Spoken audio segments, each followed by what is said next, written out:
Hold my coat, janitor. Janitor? Take his coat, Raymond. It's the closest you'll ever get to an executive floor. Lydia Cole held out a cashmere overcoat without facing him. Around her, tenants, attorneys, and department heads waited outside the glass-walled vote room on the 46th floor of Minneapolis's Halcyon Tower. Raymond stood beside a service cart, one hand on a polishing cloth. At 52, he wore the gray uniform of the elevator cleaning crew. The only bright thing on him was a sapphire blue keycard clipped inside his breast pocket. The coat belonged to Adrian Vale, the consultant at Lydia's shoulder, and the man whose office lease was about to be renewed for 10 years. A few people heard Lydia and pretended they had not. A receptionist froze with a tray of coffee cups against her hip. Adrian smiled. Careful. That coat costs more than the service elevator. Lydia laughed. Raymond knows his place. He belongs near service elevators. She dropped the coat across his cart as though man and metal had been placed there for the same purpose. Raymond lifted it before the hem touched a damp rag and folded it across his arm. His fingers paused against the sapphire card beneath his uniform. Lydia mistook the pause for shame. After the vote, she said, carry it downstairs. Beyond the glass doors, blue folders waited at every seat. One contained the renewal that would give Adrian control of 3 additional floors. Another contained a document no one in Lydia's circle had read all the way through. Raymond had read every page. For 9 months, he had cleaned elevator panels, while executives mocked night staff, cut contractor hours, and dismissed safety complaints. During those same months, he had recorded dates, suite numbers, and the names of workers too frightened to speak. At 2 that afternoon, the voting trust would approve Adrian's lease or stop it cold. 15 minutes later, a binding sale deadline would pass. Lydia believed she controlled both clocks. The doors opened. Board Secretary Helen Ward appeared with the ballots. We're ready for the authorized voting parties. Lydia swept inside, then halted when Raymond approached with Adrian's coat. This room is for owners and trustees, she said. I know. Then take the service corridor. Raymond drew the sapphire card from his pocket and touched it to the reader beside the vote room door. The lock flashed green. Recognition crossed Helen's face. Lydia missed it. Adrian did not. Why does his card open that room? Raymond placed the coat across an empty chair. Then he set a sealed blue folder in front of Helen. Before anyone votes, he said the trust record needs to be opened. Lydia gave a sharp laugh. You don't have standing to interrupt a tenant renewal. Helen examined the embossed seal. Her thumb stopped in the lower corner. Mrs. Cole, she said quietly, you may want counsel present. Phones lowered. A chair scraped once, then stopped. Lydia glanced from the folder to Raymond's uniform and chose the explanation that protected her pride. This is a stunt. Security can remove him. No, Helen replied. They can't. Adrian leaned across the table. What's in that folder? Raymond slid an account statement beneath the sealed document, leaving only one line visible. A balance, a date, and the words voting interest. Then Lydia reached for the folder. Raymond placed his palm over it, not hard, but final. UMOD workers carry what belonged to you, he said. This afternoon, you're going to carry what you signed. Helen called the meeting to order and announced that Adrian's renewal could be considered only after a controlling interest question was resolved. Adrian demanded an explanation. Lydia demanded Raymond be fired. Neither understood that one demand had become impossible and the other was about to land on the wrong man. But to understand why an elevator cleaner could stop a 10-year lease, why his service card opened a room reserved for owners, and why Lydia had humiliated the one person she could not afford to underestimate. We have to go back 8 months before the coat, before the vote, and before Raymond decided silence was no longer protecting his family. 8 months earlier, Raymond Cole began each weekday at 4:40 in the morning. He left his 2-room apartment in South Minneapolis carrying coffee in a dented thermos and the sapphire keycard inside his coat. By 5:25, he was beneath Halcyon Tower's marble lobby where the building sounded less like a monument and more like a machine waking up. He cleaned 16 elevator cars before most executives arrived. He wiped brass panels, cleared salt from door tracks, and noted every shutter or delayed latch in a black notebook. Raymond learned elevators from his father, Thomas Cole, who spent 31 years maintaining Halcyon's lift system. Thomas said a building revealed its character in the spaces important people never noticed. The sapphire card had been his. Its edge was worn white and the photograph had faded until Thomas's face was almost a shadow. After his death, the tower deactivated it, then returned it to Raymond with a letter from the Employee Voting Trust. Raymond kept it behind his active credential. He remembered his father's warning, never ignore a strange vibration simply because the elevator was still moving. By then, Raymond needed that reminder. His marriage to Lydia had not ended on paper.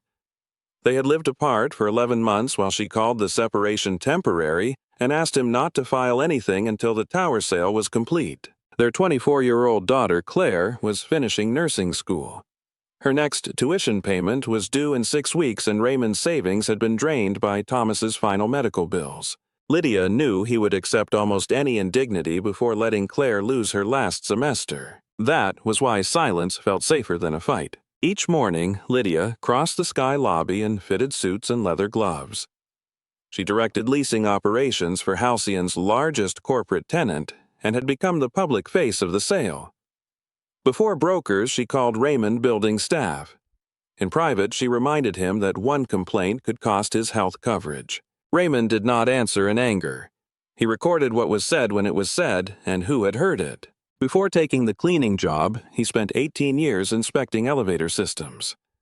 A damaged shoulder ended the heavy repair work, but it did not erase his understanding of access controls, maintenance records, or the difference between an accident and a warning someone ignored. That difference became clear one Tuesday. Raymond was cleaning car 6 when its doors reopened 3 inches above the lobby floor. A food service worker caught her cart before it tipped, but a pot of coffee slammed against the rail. Raymond stopped the car and called operations. By noon, it was running again. The repair note said debris cleared. He knew the misleveling had another cause. The fault appeared twice more after Adrian Vale's cost reduction team delayed a sensor replacement. Adrian had arrived 3 months earlier as a consultant. His company occupied one small office, but Lydia's renewal would give him 3 floors authority over building services and a share of management fees after the sale. He also began leaving Halcyon with Lydia after dark. Raymond saw them together through the mirrored doors of car 11. Adrian's hand rested at the small of her back. When the doors opened, she did not move away. The next morning, Lydia found Raymond in the service lobby. "Whatever you think you saw," she said, "Claire doesn't need another crisis before graduation." It was a warning shaped around their daughter. Raymond's hand closed around the old card. Car 6 needs a leveling sensor. Adrian's team approved the schedule. Then his team approved a risk. Lydia moved closer. "You clean the elevators, Raymond. You do not decide who belongs in this building." After she left, he wrote down her exact words. That afternoon, Helen Ward met him in a records room below the garage. As secretary of the tower's Employee Voting Trust, she placed a sealed envelope between them. 3 trust accounts had missed required contributions. Unless the shortage was corrected before the sale deadline, their voting rights would transfer to the investors backing Adrian's expansion. Thomas's account was one of them. Why wasn't this sent to me? It went to the address Lydia supplied during probate, an address Raymond had never lived at. "Someone is counting on you missing the deadline," Helen said. The amount needed to cure the account was almost exactly what remained of Claire's tuition fund. If Raymond used it, his daughter might leave school. If he did nothing, the last employee-controlled votes in Halcyon could disappear into the sale. Helen placed Thomas's card beside the notice. The trust authorized an updated credential, but only if you accept the trustee seat. Raymond studied the faded photograph. "What does the seat control?" "More than Lydia believes," Helen said. "And less than you'll need unless you can prove what they've been doing before the vote." Raymond picked up the sapphire card. Far above them, car 6 shuddered as it passed the 9th floor. Raymond accepted the trustee seat before leaving the records room. Helen gave him 48 hours to decide whether to use Claire's tuition money to cure Thomas's account, but the updated sapphire credential became active immediately. It opened the employee conference room, the trust records room, and the glass vote room in the sky lobby. He told no one. Above him, Lydia was building a public image around the Halcyon sale. Business journals repeated her promises of responsible modernization. At meetings, she thanked cleaning crews and spoke about preserving the tower's human legacy. Then the cameras left. Night shift overtime disappeared. 2 elevator mechanics were replaced by an on-call vendor 40 minutes away. Food service workers lost their lockers because Adrian wanted a private package room. Every cut was called temporary. Every objection met a rule. Adrian's team had written only commercial leaseholders could place operational matters on the tenant agenda. Workers could report problems. They could not force a vote. Lydia corrected anyone who called the employee trust an ownership group and dismissed its votes as ceremonial legacy units. At an investor reception, Helen mentioned that a trustee appointment was pending. Lydia's wineglass paused. Pending for whom? The beneficiary named through probate. That account is delinquent. The cure period hasn't expired. Lydia recovered before investors noticed. Then, the beneficiary will make the practical choice. Across the lobby, Raymond was cleaning an elevator panel. Lydia watched him for 3 seconds too long. Later, she cornered him beside the linen room. Did Helen give you anything? Information that should have reached me months ago. That trust is sentimental paperwork. Your father liked believing maintenance workers had a voice. A believed ownership meant responsibility. Your father also left bills you couldn't afford. The cruelty was quiet and exact. Why did the probate have the wrong address? Raymond asked. I used the old file. You changed that file yourself.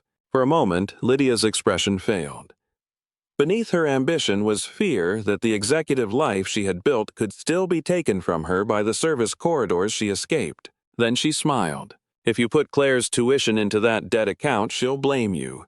And she should. That evening, Raymond met Claire at a diner near her clinical site. She arrived in blue scrubs with pharmacology notes filling her bag. He explained the missed contributions and threatened employee votes. He did not mention Lydia and Adrian. Can the account stop the sale? Claire asked. Not alone. Can it protect the workers? If the trust still means what your grandfather believed. The money was for school, Raymond said. It was for my future. Grandpa thought that building was part of ours. I won't let you quit. Then don't. I'll ask for a payment plan and take weekend shifts. Claire reached across the table. Dad, if Mom gave them the wrong address on purpose, this isn't only about money. The next morning, Raymond used the remaining savings to cure Thomas's account. He requested a printed statement showing the balance and effective date folded at once and placed it behind the sapphire card. By 6:15, he was inside a car 6 testing its leveling gap. A night cleaner waited nearby, twisting her gloves. The car had stopped between floors with 3 workers inside. Operations told them not to file separate complaints because repeated reports might be treated as misuse. Who gave that order? Mr. Vale's office. Raymond used his trustee status to request time on the tenant agenda. Lydia denied it through the leasing committee. The reason came back in one sentence: employee matters did not affect tenant value. 2 days later, car 6 misleveled again. A food service worker's cart rolled into the doors, bending one wheel. She was unhurt, but her supervisor charged her for the damage. Raymond accompanied her to Lydia's office. The camera shows she failed to secure the brake, Lydia said. The floor gap moved the cart. Your opinion is outside your job classification. I inspected elevators for 18 years, and now you clean them. The worker's cheeks burned. She was preparing to apologize for something that was not her fault. Raymond placed his sapphire card on Lydia's desk. I'm requesting a trustee review of the service contract. Lydia's eyes dropped to the updated stripe. She recognized what it meant. Adrian examined the card and tossed it back. A colored badge doesn't make a janitor an owner. Raymond caught it. No, the trust does. Adrian's smile remained, but Lydia's vanished. She canceled the worker's charge and called it a goodwill adjustment. A small correction meant to prevent a larger question. Outside, Raymond watched the worker push her bent cart toward the service elevator.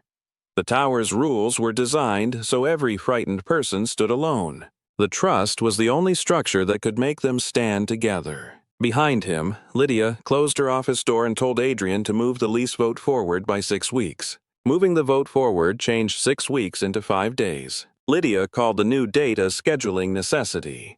Adrian's investors were in Minneapolis, she said, and delay would threaten the tower sale. Helen knew the real reason. If his lease is approved before the trust challenge enters the record, they'll argue the expansion became part of the sale in good faith, she told Raymond. Undoing it could take years. Then we enter the challenge first. I requested agenda time twice. Lydia denied it twice. Helen opened a blue folder containing the original Tower voting trust. It had been created when Halcyon's first owners accepted employee pension money to complete the building. Most of its language was dense, but one clause was clear. Active trust accounts could vote on leases affecting shared services. If a lease materially threatened employee safety access or jobs, the trust could force the issue into open session. It did not guarantee Raymond would win. It guaranteed Lydia could no longer hide the question outside the room. Helen touched the folded account statement behind his sapphire card. This proves Thomas's interest was restored before the deadline. Without it, they'll call you an employee making a complaint. Then we use both. Their first attempt failed before noon. Lydia returned the challenge as incomplete because Raymond had not identified a specific lease provision affecting workers. It was a clever dismissal. Adrian's renewal buried his authority over services inside broad language. Raymond had to connect the trust's protection to what the lease would actually do. He began with people who entered through the loading dock. During meal breaks, he asked cleaners, food service workers, and guards what had changed after Adrian received temporary authority. The pattern was simple. Repair responses grew slower. Workers were sent into freight elevators marked for service. Safety reports came back as conduct warnings. Contract employees who questioned decisions lost shifts. Raymond asked whether they would repeat those facts at an open vote. Only 3 agreed. Before he could bring them to Helen, Lydia struck again. Raymond's supervisor met him beside car 4 with an apology. His Sky Lobby assignment was removed and his hours were cut from 40 to 24 pending a performance review. The complaint was insubordination. Raymond carried the notice to Lydia's office. Adrian sat beside her desk reviewing plans for floors he did not yet control. 24 hours won't cover my insurance premium, Raymond said. Then cooperate with the review, Lydia replied. What performance failed? You represented yourself as an owner. I identified myself as a trustee. Adrian leaned back. You've confused a courtesy title with power. Lydia raised her eyes. Resign the seat, stop contacting workers, and I'll restore your hours. I may even help Claire with school. If I agree, will Adrian replace the leveling sensor in car 6? That sensor passed inspection, Adrian said. It passed your vendor's inspection after your team delayed the repair. Lydia's voice dropped. This obsession will cost your daughter her degree. Raymond placed the notice on her desk. No. Your choices might. That evening, Claire called from a hospital stairwell. The school had denied her extended payment request. Unless half the balance arrived by Friday, she could not register for her final clinical rotation. Raymond sat near the loading dock while trucks moved through dirty snow outside. For several minutes, he held the sapphire card between both hands. He could resign before morning, recover his hours, and ask Lydia to keep her promise. Claire might finish school. Car 6 would continue carrying workers ordered to stay quiet. Then the service elevator opened. The night cleaner stepped out with 2 co-workers. One had been removed from the schedule after reporting another door fault. We heard your hours got cut, she said. Was it because of us? Raymond returned the card to his pocket. It was because they thought I'd stop. The workers exchanged uncertain glances. Will you still speak at the vote? He asked. This time, none of them said no. The next morning, Raymond and Helen submitted the challenge again, naming Adrian's service authority as the provision that triggered employee protection. Helen sealed the Tower voting trust and Raymond's account statement in one blue folder. Lydia saw the folder cross the Sky Lobby. She assumed Raymond was appealing his hours. Adrian believed the account had been restored too late to carry a vote. Their lawyers focused on whether Raymond could be removed from the meeting. No one asked the more dangerous question. What happened to Adrian's renewal if the restored trust interest controlled more votes than Lydia had counted? At 4:30. Helen confirmed the challenge would be entered at the start of the meeting. The vote was less than 24 hours away. Raymond returned to car 6 and found a red shutdown tag hanging from the controls. For one hopeful second, he thought the sensor repair had finally been approved. Then he read the reason. The elevator had been removed for modernization. Adrian's company would replace it after the sale using a management contract that began the moment his lease was renewed. Car 6 was never the problem they intended to fix. It was the first piece of the tower they intended to own. Raymond folded the tag over the rail and walked toward the sky lobby. I was no longer going to ask Lydia for room on the agenda. The trust had already given it to him. By 9 the next morning, the sky lobby had been arranged for a decision Lydia believed was finished. Tenant representatives signed in beneath the windows. Adrian greeted investors beside a model of the renovated tower. Through the vote room doors, Raymond saw the blue folder at Helen's seat. He also saw 3 empty chairs reserved for worker witnesses. The night cleaner arrived first, then received a call from her supervisor.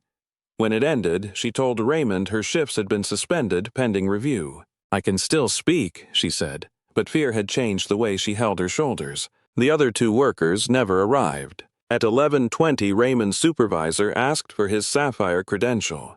Operations had deactivated all employee access above the 20th floor until his performance review ended. Raymond showed him the card, but did not surrender it. "This credential belongs to the trust. I was told it belongs to Halcyon. Then they can argue that in the vote room."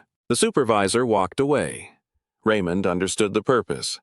Lydia only needed security to remove him before Helen opened the record. At noon, Claire entered in her nursing school scrubs. "You shouldn't be here," Raymond said. "You said the vote could become public. Then wait outside." Before she answered, Lydia appeared with Adrian. Her gaze moved from Claire's scrubs to Raymond's uniform. "You brought our daughter into this." "I brought myself," Claire replied. Lydia ignored her. "Do you know what your father did with your tuition?" "He told me. He emptied it for a debt account and a badge that opens storage rooms." "It opened your vote room." Several representatives heard Claire's answer. Lydia's face hardened. Adrian removed his charcoal overcoat and passed it to Lydia. She noticed Raymond's cleaning cart beside the glass doors. That was when the opening humiliation reached its cruelest point. Lydia ordered Raymond to carry Adrian's coat, mocked his place near the service elevators, and laid the cashmere across his cart. Adrian added his own joke, while everyone nearby chose silence. Raymond lifted the coat before it touched the damp cloth. Lydia raised her voice.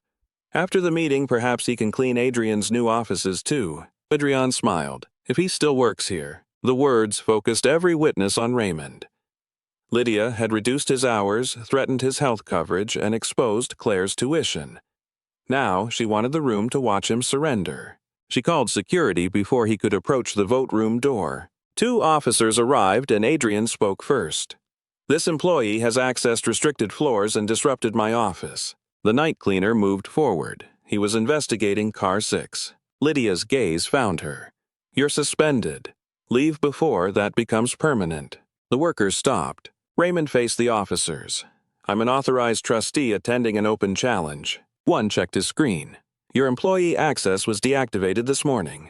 "My trust access wasn't." Lydia gave a patient laugh. "There is no separate access. My husband is confused." It was the first time she had called him her husband in public for months. She used the word only to make his authority sound like a wounded man's fantasy. Then she addressed the room. "He spent our daughter's tuition trying to revive his father's expired account. He has followed workers' collected complaints and interfered with a sale that protects hundreds of jobs. This is retaliation against me." Claire stood 10 feet away. Raymond saw the humiliation land on her, and for a second every choice he had made felt unbearably expensive. If you were beside Raymond, then your hours cut your marriage exposed, and your child's future turned into a weapon. Would you keep pushing toward a truth no one else could see? Or would you take the quiet exit Lydia was offering? Lydia approached him and lowered her voice. "Withdraw the challenge. I'll restore your hours, cover Claire's balance, and tell security this was a misunderstanding. And the workers. Stop pretending they're your family." Raymond glanced at Claire. She did not nod or tell him what to do. She simply remained where Lydia could see her. "They're someone's family," he said. Raymond drew the sapphire card and walked toward the reader. An officer blocked his path. Lydia folded her arms, certain the deactivated credential would flash red. Raymond touched it to the panel. The lock flashed green. Helen opened the door. "Mr. Cole is an authorized trustee," she announced. "His challenge was filed before the deadline. This meeting cannot proceed until it enters the record." The officer stepped aside. Adrian recovered quickly. A challenge doesn't give him a valid vote. No, Lydia said. His account was delinquent when notice went out. Raymond entered without answering. He placed Adrian's coat across an empty chair, then rested his hand beside Helen's sealed blue folder. Lydia followed him. If you open that, she whispered, there will be nothing left of this family. Raymond met her eyes. You decided that before today. Helen called the meeting to order. Lydia demanded Raymond be removed. Adrian demanded his renewal be considered first. Their attorney objected to the trust challenge before a single page appeared. Helen waited until every protest entered the minutes. Then she broke the seal. The embossed mark on the Tower Voting Trust appeared beneath her thumb, and the attorney stopped speaking. He recognized the clause printed below it. Who certified the restored interest, he asked. Raymond slid the folded account statement across the table. Helen opened it, checked the effective date, and lifted her eyes. The bank, did she said, before the deadline. Lydia had no answer. Lydia found her voice first. A restored balance does not create ownership, she said. Thomas's account was inactive when the renewal notice went out. Adrian pointed at the document. That is a maintenance trust. It can recommend a safety review. It cannot interfere with my lease. Helen rotated the page toward the tenant representatives. It is the Halcyon Tower Voting Trust. Employee retirement funds had supplied the final capital needed to complete Halcyon Tower. In exchange, the trust received 51% of the vote on any decision transferring control of shared services, building access, or employee contracts. Adrian's renewal transferred all three. One account cannot control 51%, Lydia said. No individual account does, Helen replied. Active accounts authorize the trust to vote as one block. The managing trustee casts that block after an employee protection challenge. Her eyes moved to Raymond. Adrian's attorney leaned toward him, but Adrian waved him away. This challenge is manufactured. There is no employee threat. The night cleaner remained outside the glass. Raymond opened the door and invited her in. Lydia objected. She is under disciplinary review. That review began after she agreed to testify, Raymond said. That is why she should be heard. The cleaner stood beside the empty witness chairs. Her hands trembled as she described car 6 stopping between floors. The order from Adrian's office discouraging separate reports and her suspension that morning. My office never issued that instruction, Adrian said. Your coordinator called from your conference room, she replied.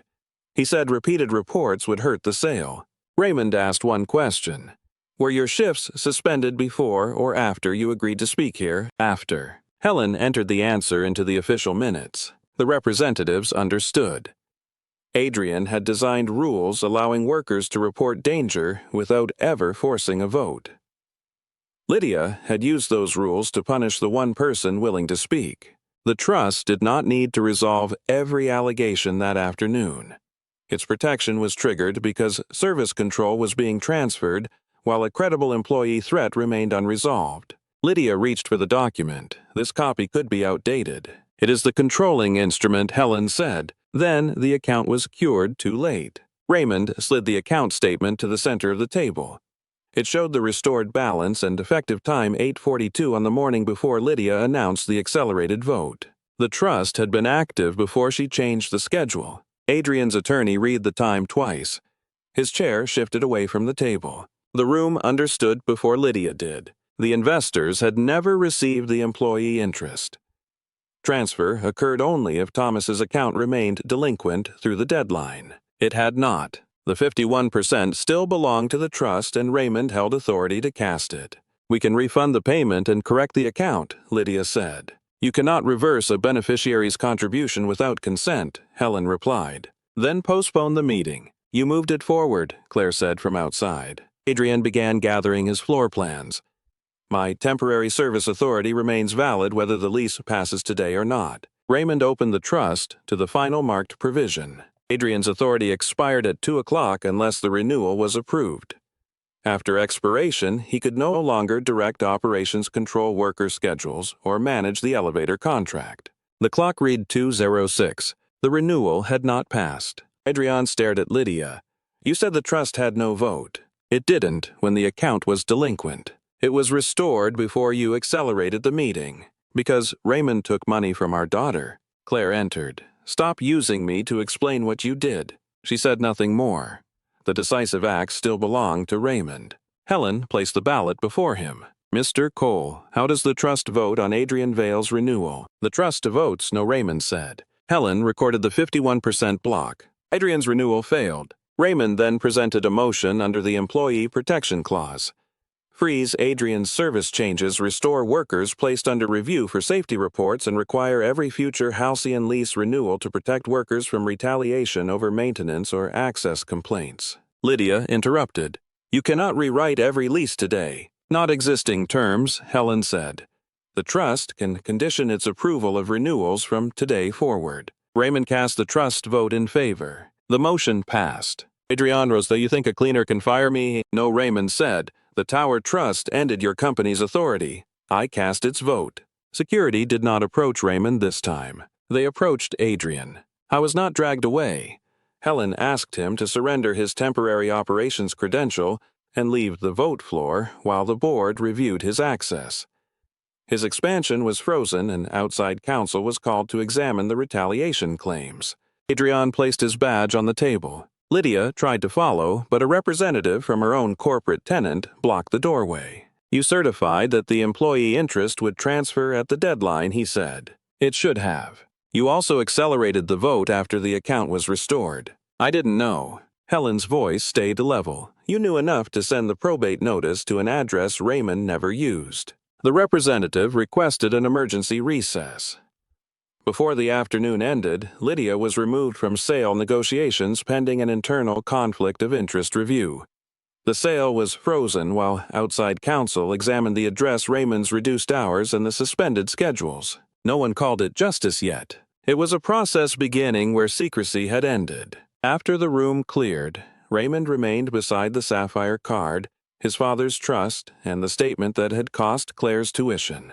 Claire stood behind his chair. Did we lose everything? He asked. She rested a hand on his shoulder. No. Beyond the glass, the night cleaner received a call from her supervisor. This time, her suspension was being withdrawn. The emergency review lasted through the evening. Raymond's reduced hours order was suspended before he left the tower. The night cleaner and other workers returned to their schedules while outside counsel examined the retaliation claims. Car 6 remained closed. AS independent contractor replaced the failing sensor and tested the elevator until it stopped evenly at every floor. When the doors opened flush with the marble, the food service worker rolled her repaired cart across without a wheel catching. She released a breath she had been holding for months. Within a week, Raymond's full schedule health coverage and lost pay were restored. He refused the suggestion that he leave the cleaning crew for an executive office. I know this building from the floors people overlook, he said. That is useful work. Instead, the board added a paid safety liaison role to his position. Raymond reviewed maintenance concerns with workers before they reached tenant committees. He remained a cleaner because the work carried no shame. What changed was that no one could use the uniform to make him invisible. The sale stayed frozen for 7 weeks while the buyer reviewed Halcyon's contracts and accepted the employee trust as a controlling interest.